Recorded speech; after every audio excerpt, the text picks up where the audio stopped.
Raul Rosas Jr. responded to the backlash he received after calling for a bonus for his 29-28 unanimous decision win at UFC Noche. Fans did not find this fight worthy of a bonus whatsoever. Speaking to MMAfighting.com, Raul said it was just the heat of the moment. Since I'm used to getting finishes and just asking for it after, it just came out. The way that my argument to say that I would deserve it, don't get me wrong, it was a unanimous decision, so obviously I'm okay with not getting it because I should have got a finish. But if I would have got it, my argument would be that the people showed up because of me. The event was packed because of me. They were there early because I was on the prelims. I'm not trying to be cocky, but a lot of people came to watch me fight. With them putting me on the first fight on the prelims, I made a lot of people show up and tune in on their TVs right away. That would have been my argument for the 50 Gs, but obviously I agreed. I didn't do enough to get those 50 Gs. I knew he was going to be tough. Obviously he has 25 wins, 11 losses, so that's a lot of experience. I knew he was going to be calm, but I knew I was going to get the job done. I wish I would have got the finish, but he defended good when I got his back. He stayed relaxed. I knew he was going to be tough. I'm okay with my performance though. On what's next, he continued, we sit down and we see what's next and talk numbers. Pretty much we'll see what's next. I feel like I bring a lot of people, and I feel like I deserve an opportunity to test myself. It's good to work with the UFC, and they've been so good with me. We're all on the same page. We're all good. Everything's fine. Everything's perfect. I'm happy with my contract. Like, obviously we all want more, so I feel like I deserve more, but I'm happy with it. There's no problem. We'll see what's next. Either way, my time will come. It's all good. It doesn't matter to me where I'm at on the card. People are going to tune in regardless, like you saw. The Sphere was already packed with me in the first fight. That usually does not happen. The people are going to tune in regardless whether I'm the main event or the first prelim or I'm in the middle. They're going to tune in to watch me fight, to watch me perform. Merab Dvalishvili reveals he kept working until 2020 because the UFC paychecks weren't enough. On Jake Shields' podcast, Merab said he did quit his job at one point while fighting for the UFC. However, he spent all the money and had to go back to work again. In what year were you able to stop working and just train full time? 2020 when COVID hit. Wow, that was recently. Yeah, You've only been full time for 4 years. Yeah, I was in UFC. Wow. So I lost my first fight in UFC, and we know how UFC pay. Not well in the beginning. I'm sure now you're getting paid well. But 10,000, and you still have to pay his manager some expenses, and I buy car. I was driving a very old car, and then no money. In the second fight, I got bonus. Even like I have controversial loss, I got bonus, but I take off. I stopped working. Yeah. But when my next fight comes, I was broke again because I spent all this money, and I'm like now what? When I win the next one, I keep this money and I start working because I don't want to do happen this one again. Yeah. BKFC President David Feldman says that Conor McGregor told him that he will eventually fight in BKFC. Speaking to MMAfighting.com, Feldman said unless he's the best salesman in the world, the talks that we've had, it's like I'm fighting here. I'm like, okay. He said, I'm fighting here. I go, why wouldn't you fight here? Because you have equity in the company, and if you fight here, you'll probably make more money than anywhere else in the world because of what it's going to do for the company. So I truly believe what you said. I think 100% he fights here. The UFC doesn't need us. They don't need us. We need to co-promote with them. They don't need to co-promote with us, which would be phenomenal. They're not going to do it. If they do Conor McGregor with anything, he don't need to co-promote with us. He's been unbelievable. He's really been a partner so far. Blew away my expectations. Doing the interviews, he did the post-fight press conference, he's meeting the guys, he's going over and hugging the fighters and telling them, come on, let's do this. He's sitting there ringside and cheering for them. He's posting all the time about it. He's all in. We had a great talk this weekend. It was just me and him talking, and I said to him, I don't know if you really believe me, but this is going to be the biggest thing in the world in a few years. There's nothing that's going to be bigger than this. Trust me. He goes, it's going to be 2 years. Conor sees the vision. Are we ever going to be the biggest combat sport in the world? Probably not, honestly, but we're going to be one of the biggest. Absolutely. The numbers just keep going up. Dana White had high praise for Joe Rogan recently. On the Two Bears in One Cave podcast, Dana said, I consider him the greatest to ever do it. F all these guys that have never done any type of commentating on combat sports before this. Rogan is by far the best. To go in and call fights is not easy to do. It's very hard to do. Rogan came in and right off the bat started doing it. What was brilliant about Joe, and why he was so instrumental in helping us build this sport, nobody was ever going to f***ing understand the ground game. Rogan would walk you through in detail while it was happening. He would be one step ahead of the fighter actually as it was taking place, walking you through, and Rogan would f***ing lay it out. We couldn't have hired anybody else that would have done it. Every time you would see him on camera, and he would be talking about the fights that night, you knew. You felt it in your f***ing soul that this guy was not a paid talking head. This motherfucker loves this shit. It came through at every event that we did. It was meant to be. This relationship with me and Rogan, and all the other things that have come together in my life and his life, and other people's lives, it's f***ing crazy when you think about it. Rogan is the best to ever do it. The best to ever do it. Renato Moicano gives his thoughts on Michael Chandler versus Charles Oliveira. Renato says Michael Chandler cannot afford to lose this fight, and if he does, he's done. Crazy, right? To me, when I saw that, I was surprised because Conor McGregor just trolled the shit out of everybody, bro. Again. Yeah. You know, almost 2 years waiting, and Conor McGregor is he's a funny dude, right? Conor McGregor don't give a shit. Yeah. But I'm glad that they give him. I saw Gilbert Burns' video and I agree.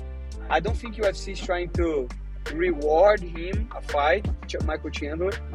I think that it is a fight that makes sense, you know, because Charles could beat Michael Chandler and Chandler could beat Charles. So it's a fight. Both are fighters, they want the fight and they put on the title conversation again. So I think it's a good fight. I think Michael Chandler cannot afford to lose. You think he's gonna win? I think he's going to win because he cannot lose. If Michael Chandler loses now, like Maddie was saying, he's done. Yeah. So I think there is no option for him, brother. I know, but if he loses you believe now, he's gonna win? He's going to be 4-2, right? No, if he wins, I think it's gonna be a movie. He's gonna beat Charles, then he's gonna fight Conor, and then I think if he get that momentum, then he might beat Conor and fight for the title. It's gonna be a movie. But I think if he loses, it's gonna be a movie for Charles Oliveira. Charles is gonna beat him, fight Conor, and then fight for the title. I think whoever wins is gonna be on a movie. Whoever loses, it's gonna be a tough one. Valentina Shevchenko was shocked at how many fighters picked Alexa Grasso to beat her at UFC Noche. Valentina says that it was hard for her to deal with the media constantly showing clips highlighting Alexa, and not her. She says it was like propaganda, and there's something wrong with the world. Speaking to MMAfighting.com, Valentina said, surprisingly for me, many UFC fighters, many pro fighters, when they had their picks before our third fight, they said Grasso, oh Grasso. It was kind of one-sided. It was a little bit surprising for me that I would take it from people who don't know much about martial arts, and they just want to see stupid in the striking, like finding out who has a stronger chin, a stronger head, and it doesn't involve too much technique, too much fighter IQ, too much of the character of the fighter. I would take it from those people, but when pro fighters say that, it was like, oh my god, there's something wrong with this world. That's another reason I had to show domination. I had to show that I'm superior in every field. When constantly over the year, they're showing the best moments of one fighter, and it doesn't show anything from the other fighter. But the people, they don't watch the full fight. They just see these small clips, and they just hear it repeated and repeated.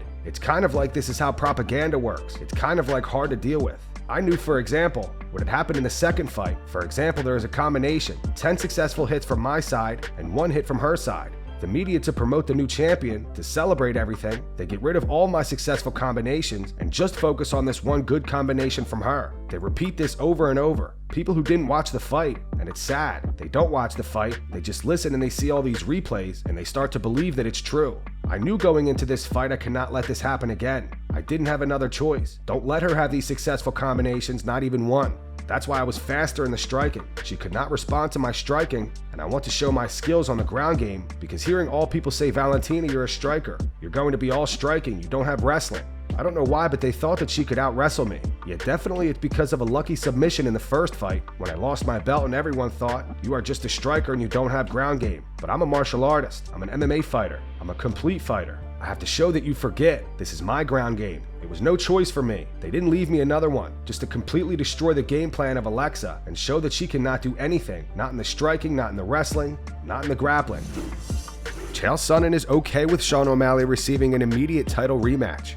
Chael seems to agree with O'Malley that there is cases to be made for him winning rounds 1, 3, and 5 against Merab. On his YouTube channel, Chael said the very first option is the champion that drops the belt gets a rematch for his belt. It was a respect that was shown to every single great champion. And by great champion, I'm talking about champions that could also move the needle. All of them were offered rematches, from Conor McGregor on down. More recently Israel Adesanya. Right into it. I'm sharing with you all the greats except Sean.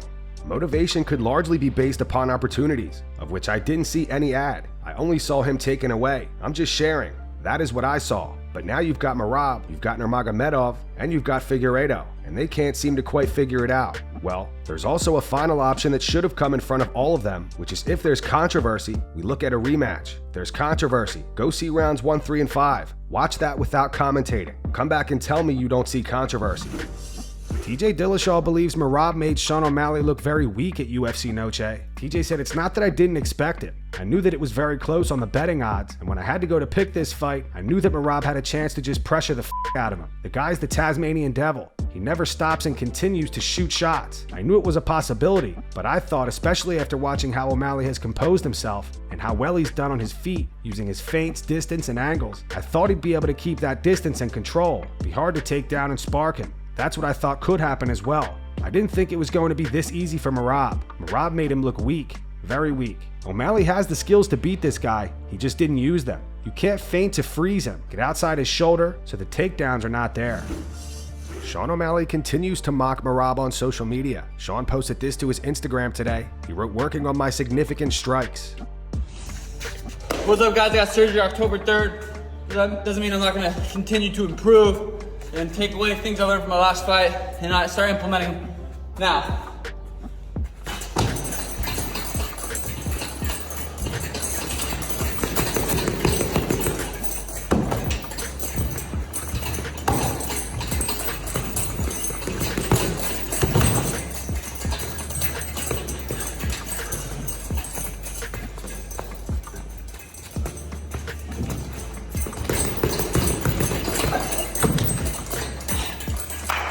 Sean O'Malley also went off on boxer Devin Haney today. Haney has been taunting Sean on social media since he lost to Merab. Here's what Sean had to say on the latest episode of the Timbo Sugar Show. I love the wrestling aspect of MMA. I really do.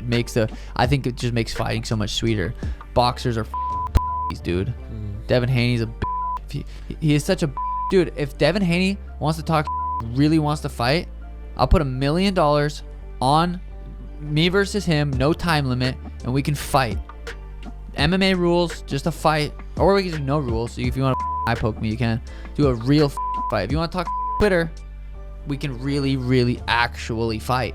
Ooh, I like it. Or just don't talk. One of the two. Either don't talk or let's actually fight. Jorge Masvidal sends a message to Leon Edwards. Jorge says he'll whoop Leon's ass. Speaking to MMAfighting.com, Jorge said, "I know he wouldn't fight me. He got offered and turned it down. He don't want this. I tried to fight him. Leon Edwards don't want this. He had other options. He went for other things except fight me. Basically, I'll tell you that much. I'll tell you right now, Leon, I will whoop your f***ing ass. Let's f***ing go. I don't know, maybe December 7th in Vegas. Maybe next year at the Super Bowl. I don't know, but I'll beat the f*** out of your little skinny ass. For starters, Bilal has improved so much since I first saw him. I saw him fight live before in the UFC, and it's like he's not the best athlete. He doesn't have the craziest skill set, but slowly but surely, the guy just got better and better and better. There's a lot of times where I was like, he's not beating that guy. Wrong. He beat the f*** out of that guy. He did it multiple times. Now to see him as the champion, I think he's one of the guys that's improved drastically the most. Truly amazing. Great journey. And that's going to wrap it up for the news. Thanks for watching. For daily MMA news and content, subscribe to Full Mount MMA and click the bell icon to be notified when we post videos. Here are the 3 top comments from last video. The first one's from Diego. It says, "Strickland saying he hates Khalil because he cries and complains is such irony." The second one's from Swifty123. It says, "Sean, your mental health issues don't matter, but I'll cry about mine, Strickland." And the final one's from Tony525. It says, "All Strickland does is gossip. He's TMZ of the UFC." Those were the 3 top comments from last video. If you want to be featured in the next one, all you have to do is comment down below. And if you missed yesterday's news, click the video on screen right now to get caught up.